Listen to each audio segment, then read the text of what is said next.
नमस्कार दोस्तों, 21 मार्च 2023 को देश के सबसे बड़े राज्य राजस्थान में प्राइवेट डॉक्टर्स और प्राइवेट हेल्थ केयर फैसिलिटीज़ ने एक सरकारी बिल के खिलाफ अनिश्चित काल के लिए हड़ताल की घोषणा करी और इसके अगले ही दिन सरकारी अस्पतालों में काम करने वाले डॉक्टर्स ने प्रोटेस्ट को सपोर्ट करने के लिए एक दिन का स्ट्राइक अनाउंस किया। 17 दिन लंबी चली इस हड़ताल में लगभग 50,000 डॉक्टर्स और 2400 प्राइवेट हॉस्पिटल्स ने अपनी सर्विसेज नहीं दी। पूरे राजस्थान में हो रहे इस प्रोटेस्ट को नर्सिंग स्टाफ और रेजिडेंट डॉक्टर्स ने भी सपोर्ट किया।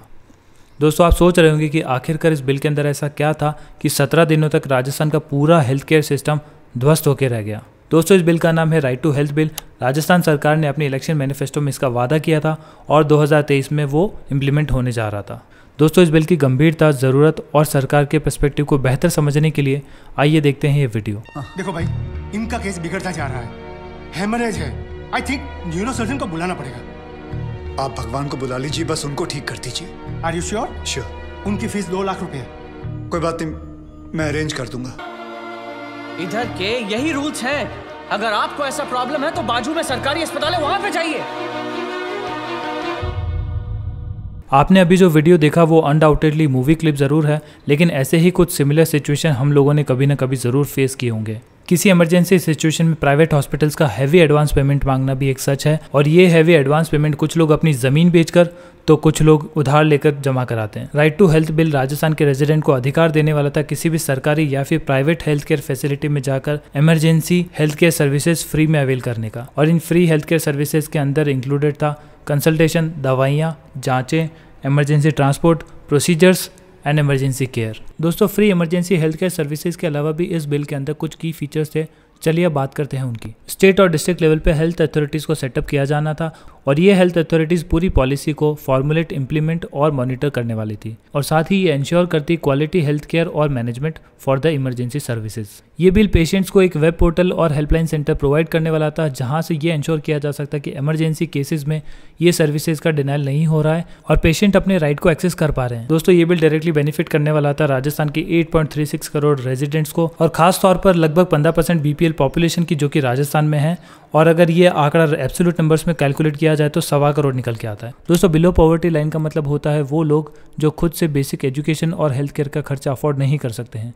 तो ऐसे में इमरजेंसी केसेस में होने वाले डॉक्टर के खर्चे वो कैसे उठा पाते। और इसके साथ ही 58 लाख राजस्थान में स्मॉल या फिर मार्जिनल कैटेगरी में आने वाले फार्मर्स। और दोस्तों, देश के किसानों की हालत तो सभी को पता है। दोस्तों, एक रिपोर्ट की माने तो लगभग 5.5 करोड़ लोग हर साल देश में गरीबी में धकेले जा रहे हैं due to health care cost. दोस्तों, इस वीडियो में हम लोग आरटीएच बिल पर डिस्कशन कर रहे हैं और अगर प्राइवेट डॉक्टर्स का ओपिनियन नहीं जाने तो ये वीडियो अधूरा रह जाएगा। चलिए बात करते हैं प्राइवेट डॉक्टर्स के परसेप्शन की, क्यों वो लोग इतना स्ट्रांगली इस बिल के अपोजिशन में थे। फर्स्ट पॉइंट, बिल में ये तो लिखा था कि प्राइवेट डॉक्टर्स और प्राइवेट हेल्थ केयर फैसिलिटीज को इमरजेंसी सर्विसेज प्रोवाइड करनी है, लेकिन पूरे बिल में इमरजेंसी सिचुएशन और इमरजेंसी सर्विसेज को कहीं पे भी डिफाइन नहीं किया गया था। सेकंड पॉइंट, बिल में ये तो लिखा था कि फ्री इमरजेंसी सर्विसेज प्रोवाइड करने का पूरा रीइंबर्समेंट गवर्नमेंट फिर से प्रोवाइड करेगी हॉस्पिटल्स को, लेकिन उसका क्या मैकेनिज्म होगा और उसकी क्या टाइम ड्यूरेशन होगी ये कहीं पे भी डिफाइन नहीं किया गया था। थर्ड पॉइंट, बिल के अंदर ये क्लैरिटी नहीं थी कि इमरजेंसी केसेस में कौन सा डॉक्टर किस चीज़ को ट्रीट कर पाएगा। फॉर एग्जांपल, अगर किसी का मेजर एक्सीडेंट होता है और उसका नियरेस्ट हॉस्पिटल आई हॉस्पिटल है तो वहाँ पे उसकी सर्जरी नहीं की जा सकती। फोर्थ पॉइंट, डॉक्टर्स का कहना था कि जो हेल्थ अथॉरिटीज़ इस पूरी पॉलिसी को स्टेट और डिस्ट्रिक्ट लेवल पर मॉनिटर करने के लिए बनाई जाने वाली थी उसके अंदर स्टेट गवर्नमेंट के नॉमिनेटेड मेंबर्स होते या फिर लोकल पॉलिटिशियंस होते और ये मेंबर्स प्राइवेट हॉस्पिटल के ऑपरेशन और मैनेजमेंट में दखलंदाजी करते और शायद इन हेल्थ अथॉरिटीज़ के थ्रू करप्शन प्राइवेट हॉस्पिटल्स में इंट्रोड्यूस हो जाता। दोस्तों, राजस्थान में 17 दिन लंबी चली इस हड़ताल में पेशेंट्स एक तरफ जहां पे सरकारी अस्पतालों में रजिस्ट्रेशन के लिए लंबी कतारों में खड़े नजर आए और कुछ पेशेंट तो पड़ोसी राज्यों में जाकर इलाज करवाने के लिए मजबूर हुए और दूसरी तरफ डॉक्टर्स अपने प्रोटेस्ट कैंप में बैठे नाश्ता करते नजर आए। दोस्तों, इस पूरे प्रोटेस्ट में एक जेन्युइन सवाल ये निकल के आता है कि सरकार अपने गवर्नमेंट हॉस्पिटल्स की कैपेसिटी को क्यों नहीं बढ़ा लेती है और वो प्राइवेट डॉक्टर्स के पीछे और प्राइवेट हेल्थ केयर फैसिलिटीज़ के पीछे क्यों पड़ी है, उनको क्यों इन्वॉल्व करना चाहती है। दोस्तों, इस सवाल के जवाब को कुछ इस तरीके से समझा जा सकता है। पहला पॉइंट ये कि राजस्थान का पूरा हेल्थ केयर सिस्टम का 70% कॉन्ट्रीब्यूशन जो है प्राइवेट हेल्थ केयर फैसिलिटीज़ से आता है। सेकेंड पॉइंट ये कि सरकार ऐसा नहीं है कि खुद को इम्प्रूव नहीं करने की कोशिश करी है, फैक्ट्स की बात करें तो total number of medical colleges in Rajasthan 30 से 35 किए जाने हैं 2025 तक, और टर्शियरी केयर सेंटर्स भी 164 से इंक्रीज करके 215 किए जाने वाले हैं। इसका मतलब ऑलमोस्ट 50% इंक्रीज होगा नंबर में, और ट्रॉमा सेंटर्स का नंबर भी 48 से इंक्रीज होकर इस ईयर एंड में 80 कर दिया जाएगा। दोस्तों इस सवाल का जवाब एक और तरीके से समझा जा सकता है, इंडिया ने हमेशा से वर्टिकल ग्रोथ को छोड़कर हॉरिजॉन्टल ग्रोथ पे फोकस किया है। एक सिचुएशन इमेजिन करें, क्योंकि मुंबई हमेशा से इंडिया का फाइनेंशियल कैपिटल रहा है, और अगर सारे बिजनेसेस और सारे इंडस्ट्रीज को वहीं एस्टैब्लिश कर दिया जाता गवर्नमेंट के द्वारा, तो राजस्थान, बिहार या साउथ इंडिया में क्या एम्प्लॉयमेंट की अपॉर्चुनिटी रह जाती। इसीलिए इंडिया ने ऑलमोस्ट हर पॉलिसी के अंदर हॉरिजॉन्टल ग्रोथ अप्रोच को फॉलो किया। और देखा जाए तो गवर्नमेंट के लिए भी हर 5 या 10 किलोमीटर्स के अंदर कंप्लीट हेल्थ केयर फैसिलिटी को एस्टैब्लिश करना फीजिबल नहीं है। चलिए दोस्तों, अब बात करते हैं राइट टू हेल्थ बिल के कुछ की इशूज़ की जो सरकार ने ओवरलुक कर दिए हैं, और उनके ऊपर ध्यान देना भी बहुत ज़रूरी है। सबसे पहले तो वायलेशन ऑफ आर्टिकल 19(1)(g), जो कि हर सिटीजन को ये राइट प्रोवाइड करता है कि वो अपना ट्रेड या अपना प्रोफेशन फ्रीली एक्सेस कर पाए और प्रैक्टिस कर पाए। Second, violation of right to privacy, क्योंकि इस बिल के अंदर एक वेब पोर्टल था जहाँ पे पेशेंट अपनी मेडिकल इन्फॉर्मेशन प्रोवाइड करके कंप्लेन लॉन्च कर सकता था,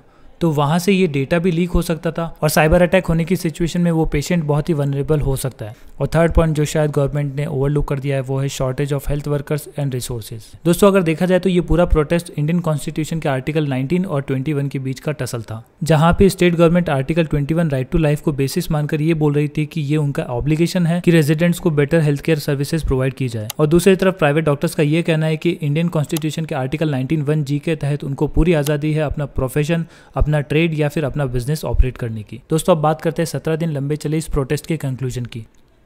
5 अप्रैल 2023 को स्टेट गवर्नमेंट और प्राइवेट डॉक्टर्स के बीच में कुछ कॉमन टर्म्स पे एग्रीमेंट हुआ। पहली कंडीशन, वो प्राइवेट हॉस्पिटल्स जिनकी बेड कैपेसिटी 50 से कम है उनको आरटीएच के परव्यू से बाहर रखा गया है। सेकंड कंडीशन, वो प्राइवेट हॉस्पिटल्स जिन्होंने कोई भी कंसेशन स्टेट गवर्नमेंट से नहीं लिया है वो भी आरटीएच के स्कोप से बाहर होंगे। तो दोस्तों अगर इन टर्म्स एंड कंडीशन को कंक्लूड करके देखा जाए तो आरटीएच बिल उन प्राइवेट हॉस्पिटल्स के ऊपर ही इंप्लीमेंट होगा जो PPP मोड में चल रहे हैं। PPP मोड का मतलब है पब्लिक प्राइवेट पार्टनरशिप, यानी कि वो हॉस्पिटल्स जिन्होंने फ्री में या फिर सब्सिडाइज रेट में लैंड अलॉट करवाया है सरकार से। दोस्तों अगर ये सारी कंडीशन अप्लाई की जाए तो आरटीएच बिल पूरे राजस्थान में सिर्फ 9 मेडिकल कॉलेजेस के ऊपर एप्लीकेबल होगा, जहाँ पे पेशेंट को फ्री इमरजेंसी सर्विसेज मिलेगी। तो दोस्तों ये वीडियो था राइट टू हेल्थ बिल पर, जहाँ पे हम लोगों ने डिस्कस करा पूरा बिल और समझा इसके बेनिफिट्स को, और साथ ही हमने बात करी प्रोटेस्ट करे प्राइवेट डॉक्टर्स के ओपिनियन और ऑब्जेक्शंस की। और दोस्तों इस वीडियो में हम लोगों ने बात करी इंडियन कॉन्स्टिट्यूशन के उन आर्टिकल्स की जो इस पूरे मुद्दे में इन्वॉल्व हैं। आखिर में हम लोगों ने उन टर्म्स एंड कंडीशन को समझा जहाँ पे स्टेट गवर्नमेंट और प्राइवेट डॉक्टर्स में एग्रीमेंट हुआ, और 5 अप्रैल को फाइनली ये स्ट्राइक कॉल ऑफ कर दी गई। दोस्तों ऐसे ही डिटेल्ड एनालिसिस वीडियो देखने के लिए आप हमें सब्सक्राइब करें। हमारा नाम है सवाल और संवाद।